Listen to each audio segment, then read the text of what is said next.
सबको मेरा सत श्री अकाल। सिख धर्म के संस्थापक गुरु नानक देव जी का जीवन प्रेरक प्रसंगों से भरा हुआ है।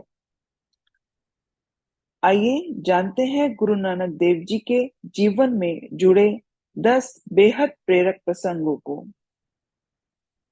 प्रेरक प्रसंग 1, गुरु नानक देव का विचित्र आशीर्वाद।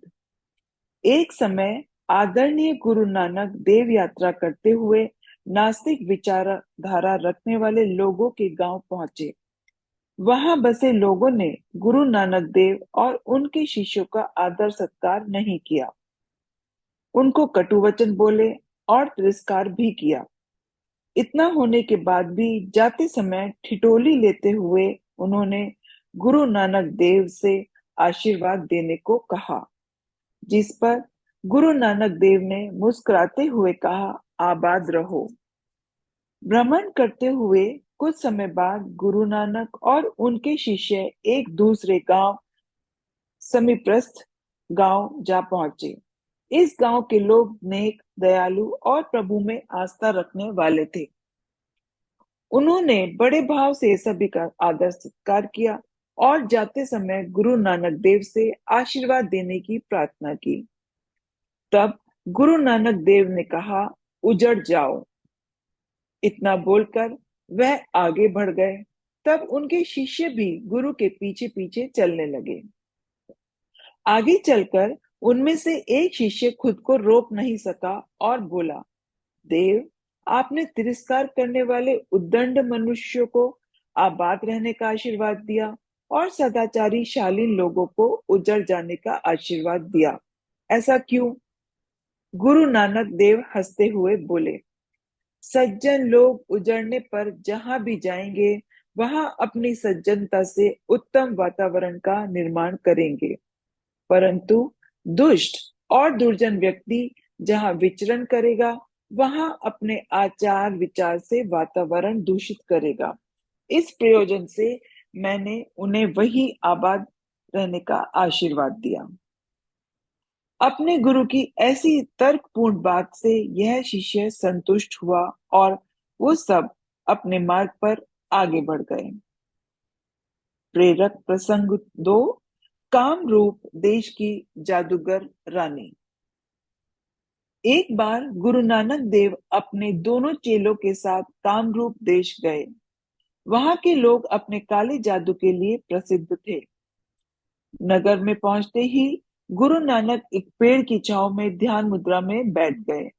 उनका चेला मर्दाना गांव के भीतर भोजन और जल का प्रबंध करने लग गया। दूसरा चेला बाला वही गुरु के पास रुका। एक जलाशय पर मर्दाना अपनी पानी की सुराही भरने लगा तो वहां उस नगर की रानी की दो बहनें आ पहुंची। उसने मर्दाना से वहां आने का कारण पूछा। मर्दाना के उत्तर देते ही वे दोनों हंस पड़ी। वह बोली कि तुम तो भेड़ बकरी की तरह बोलते हो, चलो तुम्हें भेड़ बकरी जैसा बना दें। इतना बोलकर उनमें से एक लड़की ने मर्दाना को भेड़ बना दिया और वह उसकी आवाज निकालने लगा। समय अधिक हुआ तो गुरु नानक और बाला को चिंता हुई। उन दोनों ठीक उसी जगह आ पहुंचे।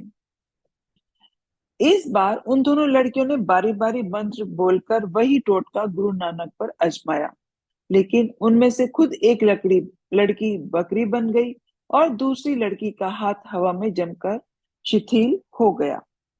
वहां मौजूद लोगों ने नगर की रानी को सूचना दी। वह फौरन वहां पर पहुंच गई। उसने भी पहले तो गुरु नानक पर अपना काला जादू आजमाया। कुछ ही देर में असफलता मिलने पर उसको पता चल गया कि उसका पाला किसी दैवीय शक्ति वाले संत से पड़ा है। माफी मांगने पर दयालु गुरु नानक देव ने उन दोनों लड़कियों को ठीक कर दिया तथा मर्दाना को भी उसके असली रूप में ला दिया। इस प्रसंग के बाद कामरूप के लोगों ने गुरु नानक देव से ज्ञान देने को कहा। गुरु नानक बोले, हमारे अंदर ईश्वर का वास होता है। आप सबको लोगों को परेशान करना छोड़कर उनकी मदद करनी चाहिए। ध्यान करो, कर्तव्य पालन करो, लोगों से प्रेम करो, गुरु नानक यह उपदेश देकर वहां से आगे बढ़ गए। प्रेरक प्रसंग 3, ईमानदारी की रोटी। एक समय गुरु नानक देव और उनका चेला मर्दाना अमीनाबाद गए। वहां पर एक गरीब किसान लालू ने उन्हें भोजन देने के लिए आमंत्रित किया। उसने यथाशक्ति रोटी और साग उन दोनों को दिए। तभी गांव के हत्याचारी जमींदार मालिक भागू का सेवक वहां आया। उसने कहा, मेरे मालिक ने आपको भोजन के लिए बुलाया है। बार बार मिन्नत करने पर गुरु नानक लालू की रोटी साथ लेकर मालिक भागू के घर चले। मालिक भागू ने उनका आदर सत्कार किया, उनके भोजन के लिए उत्तम पकवान भी परोसे। लेकिन उससे रहा नहीं गया। उसने पूछा कि आप मेरे निमंत्रण पर आने में संकोच क्यों कर रहे थे? उस गरीब किसान की सूखी रोटी में ऐसा क्या स्वाद है जो मेरे व्यंजन में नहीं? इस बात को सुनकर गुरु नानक ने एक हाथ में लालू की रोटी ली और दूसरे हाथ में मालिक भागू की रोटी ली और दोनों को दबाया। तभी वक्त उसी वक्त लालू की रोटी से दूध की धारा बहने लगी और मालिक भागू की रोटी से रक्त की धारा बह निकली। गुरु नानक बोले, भाई लालू के घर की सूखी रोटी में प्रेम और ईमानदारी मिली हुई है। तुम्हारा धन अप्रामाणिकता से कमाया हुआ है। इसमें मासूम लोगों का रक्त सना हुआ है, जिसका यह प्रमाण है। इसी कारण मैंने लालू के घर भोजन करना पसंद किया। यह सब देखकर मालिक भागू उनके पैरों में गिर गया और बुरे कर्म त्याग कर अच्छा इंसान बन गया। प्रेरक प्रसंग 4, उड़ती चटाई। अपने दोनों चेलों के साथ गुरु नानक श्रीनगर काश्मीर यात्रा पर गए। वहां लोग गुरु नानक देव की सरलता से परिचित थे। एक दिन गुरु नानक वहां लोगों से भेंट करने के लिए आए तो हजारों लोगों की भीड़ उमड़ पड़ी। श्रीनगर में उस समय पर एक पंडित हुआ करते थे, जिनका नाम ब्रह्मदास था। देवी उपासना और आराधना में प्रवीण होने पर उनके पास कई असाधारण सिद्धि थी। अपना कौशल दिखाने के लिए ब्रह्मदास उड़ती चटाई पर सवार होकर गुरु नानक के पास पहुंचे। इस स्थान पर पहुंचा देखकर तो लोगों का जमावड़ा था, लेकिन गुरु नानक देव कहीं नजर नहीं आ रहे थे। इधर उधर झांककर ब्रह्मदास ने लोगों से पूछा, कहाँ है गुरु नानक देव? तब लोगों ने कहा, आपके सामने ही तो बैठे हैं उड़ती चटाई पर सवार। ब्रह्मदास ने सोचा कि लोग शायद उसका मजाक बना रहे हैं। वहां गुरु नानक तो है ही नहीं। यह सोचकर वह जाने लगा तो उसकी चटाई जमीन पर गिर गई। इस घटना के कारण वहां खूब किरकिरी हुई। उसे अपनी चटाई कंधे पर लादकर घर जाना पड़ा। घर जाकर उसने अपने नौकर से पूछा, मुझे गुरु नानक क्यों नहीं दिखे? तब उसका शाली नौकर बोला, शायद आपके आंखों पर अहम की पट्टी बंधी थी। अगले दिन पंडित ब्रह्मदास विनम्रता के साथ चलकर वहां गया। उसने देखा तेज मुखी गुरु नानक वहीं विराजमान थे, वहां के लोगों के साथ सत्संग कर रहे थे। तभी ब्रह्मदास से रहा नहीं गया। उसने गुरु नानक से सवाल किया, कल मैं चटाई पर उड़कर आया था, लेकिन तब आप मुझे क्यों नहीं दिखे थे? तब गुरु नानक ने बोले, इतने अंधकार में भला मैं तुम्हें कैसे दिखता? यह सुनकर ब्रह्मदास बोले, अरे अरे, मैं तो दिन के उजाले में आया था। ऊपर आसमान में तो चमकता सूरज था, तो फिर अंधकार कैसे हुआ? गुरु नानक ने कहा, अंधकार से बड़ा कोई अहंकार से बड़ा कोई अंधकार है क्या? अपने ज्ञान और प्रकाश में उड़ने की सिद्धि के कारण तुम खुद को अन्य लोगों से ऊंचा समझने लगे। अपने चारों तरफ देखो, कीट पतंगे, जंतु, पक्षी भी उड़ रहे हैं। क्या तुम इनके समान बनना चाहते हो? ब्रह्मदास को अपनी भूल समझ आ गई। उसने गुरु नानक से मन की शांति और उन्नति का ज्ञान लिया और भविष्य में कभी अपनी सिद्धियों पर अभिमान नहीं किया।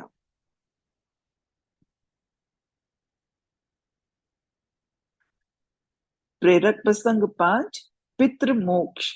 एक बार गुरु नानक देव अपने शिष्यों के साथ हरिद्वार गए। वहां पर उन्होंने देखा एक पंडित अपने यजमान को सूर्य की और जल अर्पण करने का निर्देश दे रहा है। यह देखकर वे तुरंत पानी में उतरे। उन्होंने सूर्य से उलट दिशा में पानी का अर्पण करना शुरू कर दिया। पंडित को गुस्सा आया। उसने कहा, जल अर्पण वहां नहीं करते। सूर्य की ओर करने से पुत्र को मोक्ष मिलता है। इस बात को सुनकर गुरु नानक सूर्य से उल्टी दिशा में जल फिर से अर्पण करने लगे। एक बार फिर से टोकने पर गुरु नानक ने सवाल किया कि पंडित जी, यह पितृलोक यहाँ से कितनी दूर पर होगा? तब पंडित बोले, होगा शायद हजारों लाखों किलोमीटर दूर। तब गुरु नानक बोले, अगर यहाँ गंगा किनारे जल अर्पण करने से पितृलोक में उपस्थित मृत स्वजनों को जल दिया जा सकता है, तो मेरे गांव में मौजूद मेरे खेत पर तो यह जल अवश्य पहुंच सकता है। मैं अपने खेतों को पानी देने के प्रयोजन से इस दिशा में जल अर्पण कर रहा हूँ। गुरु नानक की इस बात से ये यजमान और पंडित हंसे और उनकी बात का तात्पर्य भी समझ गए। प्रेरक प्रसंग 6, गुरु नानक देव की मक्का यात्रा। एक बार गुरु नानक के मुसलमान चेले मर्दाना ने कहा, यह मक्का मदीना जाना चाहता है। उसका यह मानना था कि एक मुसलमान जब तक मक्का नहीं जाता तब तक वह सच्चा मुसलमान नहीं कहलाता। कुछ ही दिनों में गुरु नानक मर्दाना और बाला तीनों मक्का की यात्रा पर गए। वहां पहुंचने पर गुरु नानक काफी थक गए। वे मुसाफिरों के लिए बनी आराम गाह पर जाकर आराम करने लगे। गुरु नानक को देखकर उस जगह काम करने वाला एक खादिम आग बबूला हो गया। उसने गुरु नानक से गुस्से में कहा, आपको इतनी समझ नहीं कि खुदा की ओर पांव रखकर नहीं सोते? तब गुरु नानक बोले, मुझे विश्राम करने दो भाई, मैं बहुत थका हूं। या फिर तुम खुद ही मेरे पांव उस दिशा में कर दो जिधर खुदा ना हो। तब खादिम को एहसास हुआ कि खुदा तो हर तरफ है। उसने गुरु नानक से माफी मांग ली। गुरु नानक ने भी उसको माफ कर दिया और मुस्कुराते हुए कहा, खुदा दिशाओं में वास नहीं करते, वह तो दिलों में राज करते हैं। अच्छे कर्म करो, खुदा को दिल में रखो, यही खुदा का सच्चा सदका है। प्रेरक प्रसंग 7, गुरु नानक और नाग। एक समय गुरु नानक अपनी गाय को चराने के लिए जंगल की ओर गए। पास में एक सूखा पेड़ का तना देख कर उसके नीचे वह विश्राम करने लगे। दिन का समय था, इसलिए धूप बहुत तेज थी। पेड़ की सूखी शाखाओं के बीच से कड़ी धूप गुरु नानक के चेहरे पर पड़ रही थी। तभी अचानक वहां पर एक बड़े फन वाला काला नाग आ पहुंचा और उनके सामने कुंडली मार के बैठ गया। थोड़ी देर में वहां से राय भुल्लर नाम का एक व्यक्ति अपने घोड़े पर निकला। उसने देखा एक व्यक्ति सो रहा है और जहरीला नाग उसे दंश देने की फिराक में है।